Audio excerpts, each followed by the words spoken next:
Hey everyone, and welcome back to another video. In this video, I'm going to show you how to turn off motion alerts on your Cinnado indoor security camera. Now this video is going to be particularly useful for individuals who have a Cinnado indoor security camera and want to go ahead and turn off motion alerts. How do you actually go ahead about doing so? Now this video is going to be short, sweet, and simple, guys. There's not going to be a lot of steps involved. But in order to do this, let's go ahead and log on to our Wands View Cloud app, which is this blue app here.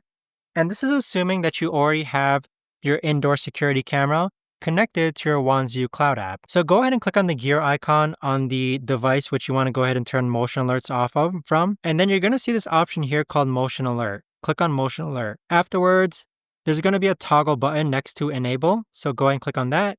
And that is going to disable motion alerts on your Cinnado indoor security camera. But there you have it, guys. That right there is the best and easiest way that I know how to do this. If you guys know of a better or easier way to actually do this, let me know in the comments down below. I would love to know. Thanks so much for watching, everyone, and I'll see you guys all